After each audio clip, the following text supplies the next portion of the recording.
Selamat malam, sahabat GPIB yang dikasihi Tuhan.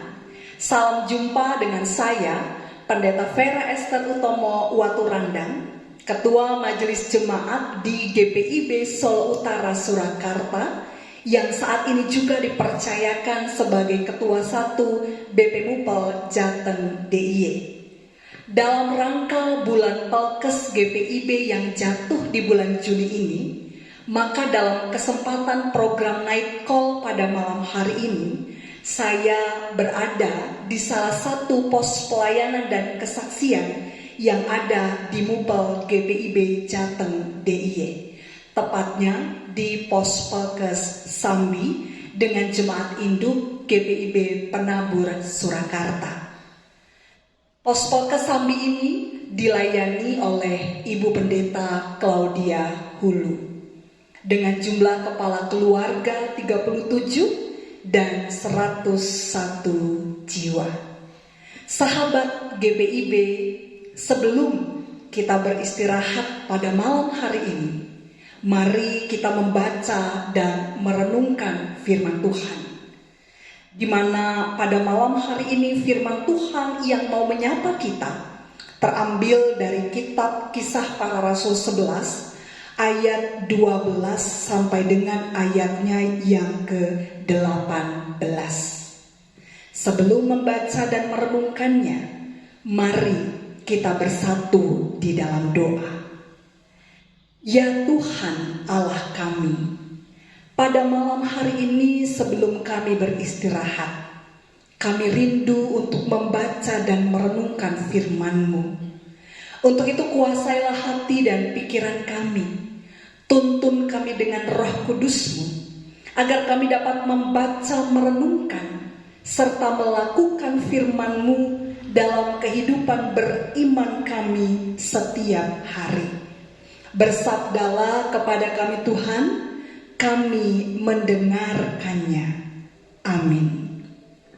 Sahabat GPIB yang dikasihi Tuhan, saya akan membacakan Kisah Para Rasul 11 ayat 12 sampai 18 yang menyatakan demikian. Lalu kata Roh kepadaku, pergi bersama mereka dengan tidak bimbang. Dan keenam saudara ini menyertai aku. Kami masuk ke dalam rumah orang itu, dan ia menceritakan kepada kami bagaimana ia melihat seorang malaikat berdiri di dalam rumahnya dan berkata kepadanya, suruhlah orang ke Yope untuk menjemput Simon yang disebut Petrus. Ia akan menyampaikan suatu berita kepada kamu yang akan mendatangkan keselamatan bagimu dan bagi seluruh isi rumahmu. Dan ketika aku mulai berbicara, turunlah Roh Kudus ke atas mereka, sama seperti dahulu ke atas kita. Maka teringatlah aku akan perkataan Tuhan. Yohanes membaptis dengan air, tetapi kamu akan dibaptis dengan Roh Kudus. Jadi, jika Allah memberikan karunia-Nya kepada mereka sama seperti kepada kita, pada waktu kita mulai percaya kepada Yesus Kristus, bagaimanakah mungkin aku mencegah dia? Ketika mereka mendengar hal itu, mereka menjadi tenang, lalu memuliakan Allah. Katanya, jadi kepada bangsa-bangsa lain juga Allah mengaruniakan pertobatan yang memimpin kepada hidup. Demikianlah pembacaan Alkitab. Terpujilah Kristus. Haleluya. Sahabat GPIB yang dikasihi Tuhan, apa respon kita ketika kita mendengar bahwa Tuhan menyatakan karya keselamatannya bagi orang lain? Apakah kita akan ikut bersuka cita atau justru sebaliknya kita menjadi tidak senang? Pada saat ini tentu kita akan bersuka cita. Tentu kita akan senang ketika mendengar adanya sesama kita yang mau memberi diri menjadi pengikut Tuhan.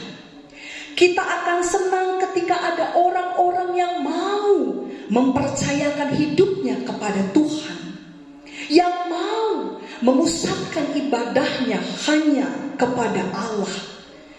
Dengan demikian kita memahami dengan baik dan benar bahwa ternyata karya keselamatan Allah memang senantiasa terbuka bagi setiap orang dari suku bangsa manapun yang mau percaya kepada Tuhan. Namun tidak demikian halnya dengan murid-murid Tuhan dari golongan orang-orang yang bersunat yang ada di Yerusalem. Ketika mereka mendengar kabar bahwa ada orang di luar bangsa Yahudi yang menerima kebenaran Allah di dalam nama Tuhan Yesus, agaknya mereka memahami bahwa karya keselamatan Allah itu hanya dikhususkan dan ditujukan bagi mereka saja, bagi orang-orang Yahudi saja.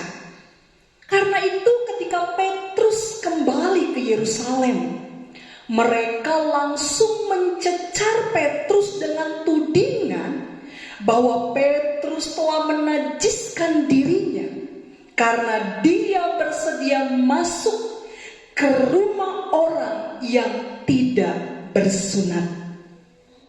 Dalam teks kita kemudian dicatat bagaimana Petrus memberikan penjelasan kepada mereka semua.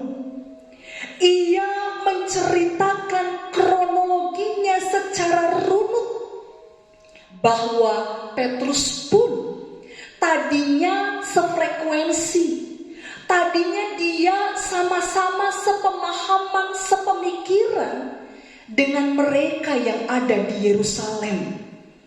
Tetapi melalui penglihatan yang diterimanya ketika ia sedang berdoa di Yope, mindset Petrus pun kemudian diubahkan. Kita melihat bahwa pada diri Petrus kemudian keluar sebuah pengakuan sebagaimana dicatat dalam ayat 34 dan 35. Sesungguhnya aku telah mengerti bahwa Allah tidak membedakan orang. Setiap orang dari bangsa manapun yang takut akan Dia dan yang mengamalkan kebenaran berkenan kepadanya.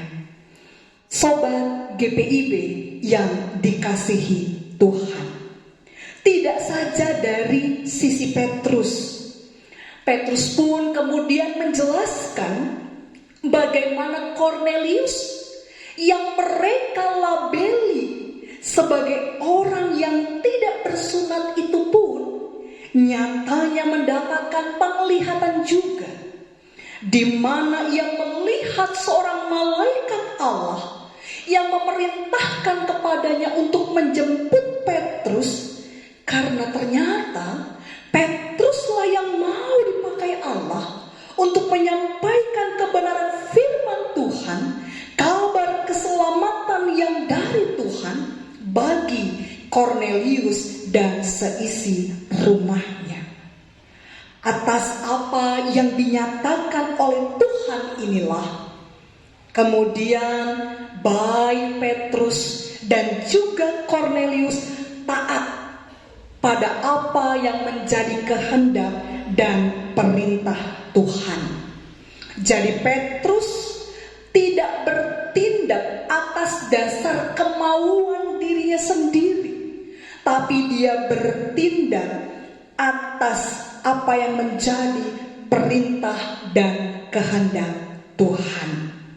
Bahkan Petrus meneruskan dalam penjelasannya bahwa Kornelius, keluarganya, sahabat-sahabat dekatnya pun mengalami pencurahan Roh Kudus sama seperti yang mereka pernah alami ketika terjadinya peristiwa Pentakosta. Jadi Petrus mau katakan, kalau Tuhan berkenan, masakan manusia membatasi karya keselamatan yang dari Tuhan. Sahabat GPIB yang dikasihi Tuhan, setelah mereka mendengar penjelasan dan pertanggungjawaban Petrus, maka reaksi mereka yang mencecar dapat diredam. Mereka kemudian menjadi tenang. Artinya, mereka dapat diyakinkan dengan apa yang diucapkan dan disampaikan oleh Petrus.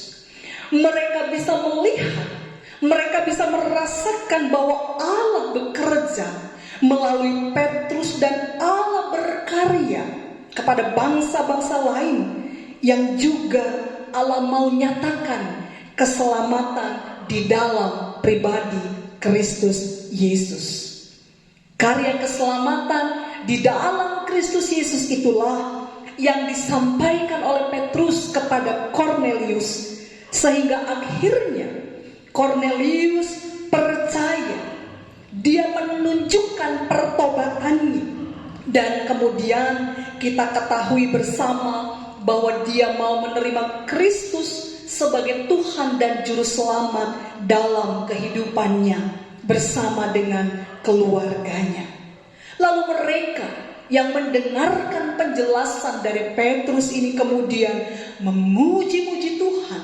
Mereka memuliakan Allah atas peristiwa ini, karena ternyata karya kasih-Nya tidak terbatas dan berbatas.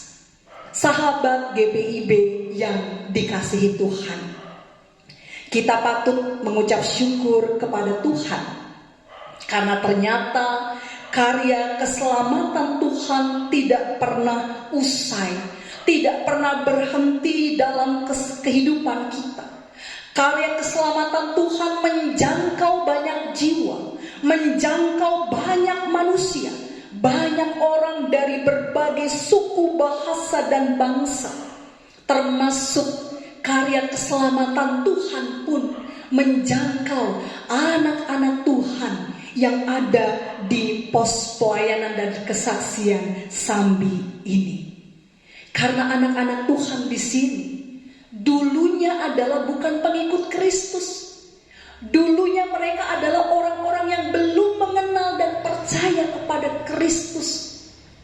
Namun karena upaya penginjilan yang dilakukan dalam ketekunan, ketaatan, dan kesetiaan kepada Allah, menjangkau banyak orang yang kemudian mau memberi diri percaya, mau memberi diri dibaptis di dalam nama Yesus, dan kemudian terbentuklah, terciptalah jemaat yang sampai saat ini hidup dalam persekutuan, pelayanan, dan kesaksian di gereja ini.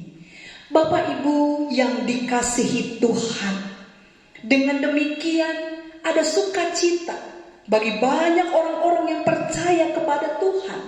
Kita patut bersukacita, kita patut memuji Allah, karena Allah begitu mengasihi banyak orang, dan Allah rindu karya keselamatannya diterima, dialami, dan dirasakan oleh banyak orang. Karena itu, belajar dari kisah pertobatan Kornelius, belajar dari pelayanan Petrus, kita mau belajar juga untuk tidak menjadi orang-orang yang justru tidak senang ketika pertobatan terjadi, ketika keselamatan dialami oleh banyak orang. Bukankah malaikat di surga akan bersorak-sorai, bertepuk tangan, bergembira ketika ada satu orang saja yang bertobat dan percaya kepada Kristus?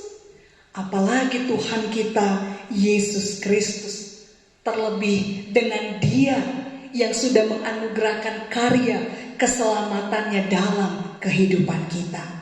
Karena itu saudaraku, mari kita sebarkan, kita bagikan kabar sukacita ini. Dan biarlah berita keselamatan yang dari Tuhan kita sebarluaskan melalui kesaksian kehidupan kita, melalui tutur kata, sikap, perilaku, perbuatan kita, agar supaya melalui kehidupan kita banyak orang yang kemudian percaya dengan hati, mengaku dengan bibir mulut bahwa Tuhan Yesuslah satu-satunya Tuhan dan Juru Selamat dalam kehidupan kita. Dan bagi yang mau percaya, hidup dalam pertobatan tidak saja dikaruniakan keselamatan, tetapi juga beroleh kehidupan kekal. Tuhan memberkati. Amin. Sahabat GPIB yang dikasihi Tuhan, mari kita berdoa. Bapa di surga, kami bersyukur boleh membaca dan merenungkan firman Tuhan. Kami belajar untuk terus memahami bagaimana karya keselamatan Tuhan ditujukan bagi banyak orang dari semua suku, bahasa, dan bangsa. Maka kami bersyukur kalau kami juga boleh terhisap menjadi anak-anak Tuhan yang menerima karya keselamatan Tuhan itu. Untuk itu pakailah kehidupan kami, agar kami dapat menjadi kesaksian yang hidup melalui kehidupan yang diberkati Tuhan. Sehingga melalui kehidupan kami ada banyak orang yang kemudian boleh percaya dengan hati, mengaku dengan bibir mulut bahwa Engkaulah Tuhan, Juru Selamat dalam kehidupan kami. Terima kasih Tuhan. Teguhkan iman kami, kuatkan tekad kami, mantapkan langkah kami, agar dimanapun kami berada, kami boleh menyaksikan Kristus melalui kehidupan kami. Pada malam hari ini, kami mau berdoa untuk kehidupan kami sebagai anak-anak Tuhan. Kami yakin dan percaya dimanapun kami berada, kasih karunia Tuhan akan selalu beserta dengan kehidupan kami. Tuhan akan selalu menuntun langkah kehidupan kami, agar kami terus setia dan sedia menjadi saksi-saksi Tuhan dimanapun kami berada. Tuhan yang baik, kami juga mau berdoa mengucap syukur karena kami boleh ada di bulan pelayanan dan kesaksian GPIB. Untuk itu kami juga mau berdoa bagi pos-pos pelayanan dan kesaksian yang tersebar di banyak daerah, agar Tuhan saja yang memberkati persekutuan pelayanan kesaksian mereka.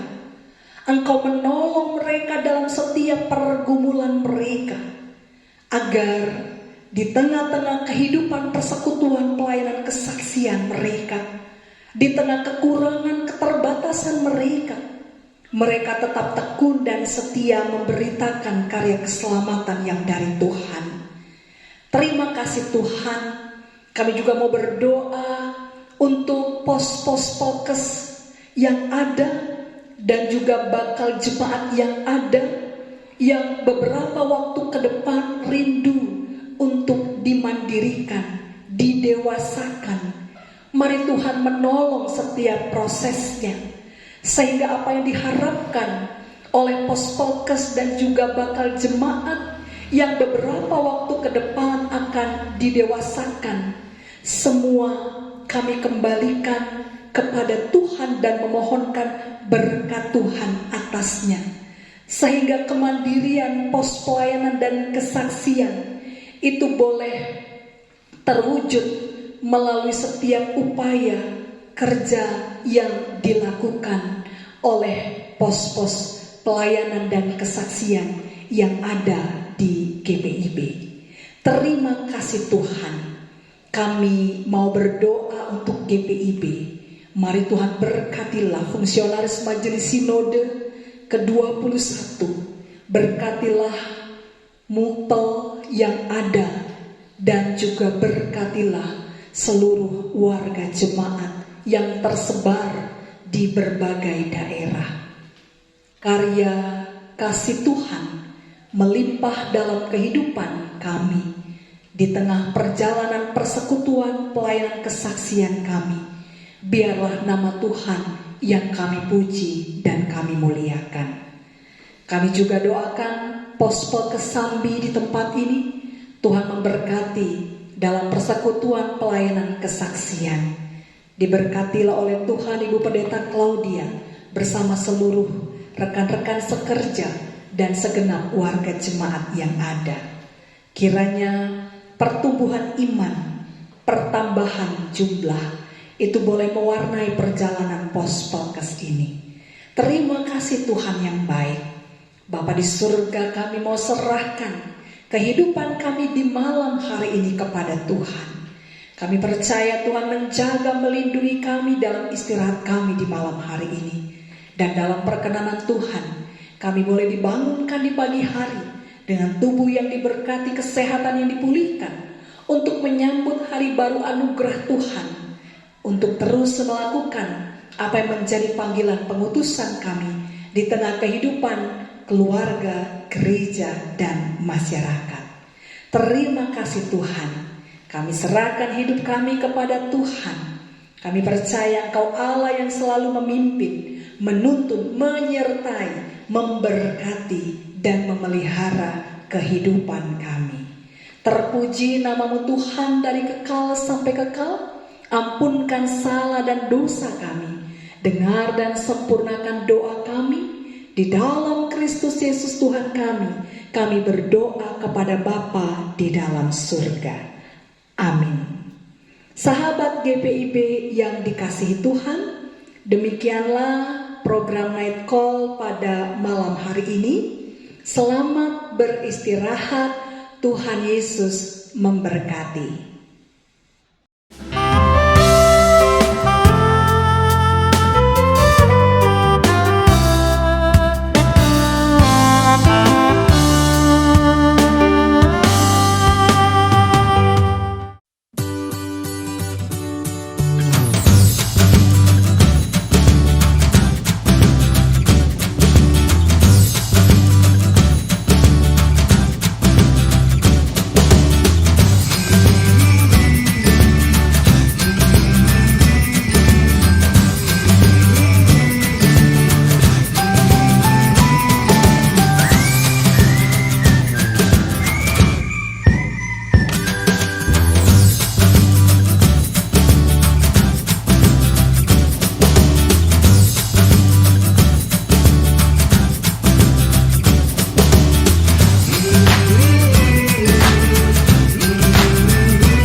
Kesehatan, Gria Husada Surabaya, membuka penerimaan mahasiswa baru tahun ajaran 2023 sampai 2024. Sekolah Tinggi Ilmu Kesehatan Gria Husada terakreditasi BAN PTB dengan menawarkan 2 program studi, yaitu pertama, D3 Kebidanan, kedua, Administrasi Rumah Sakit. Ada juga fasilitas yang memadai seperti asrama putri, perpustakaan, gazebo dan hotspot area, dan masih banyak lagi.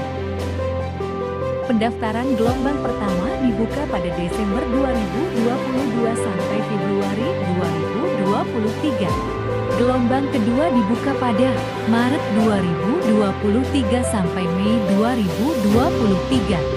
Gelombang ketiga dibuka pada Juni 2023 sampai September 2023. Untuk informasi lebih lanjut, dapat menghubungi nomor di bawah ini.